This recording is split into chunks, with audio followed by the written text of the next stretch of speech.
niin täällä vaan verkoilla sama meno jatkuu. Täällä on 2 verkkoa, nyt alkaa kohta 10 kanaa tässä. Lopetetaan toi tuohon aivan.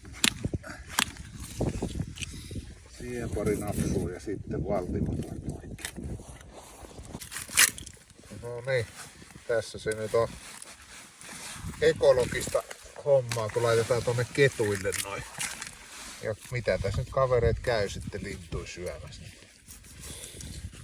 Tästä jaetaan vähän kaikille sitten tätä tavaraa. Paljon meillä oli se 13, se oli se tämän päivän saalis. Se oli hyvä saalis. Vuoden aluksi. Hyvää uutta vuotta. Hyvää uutta vuotta.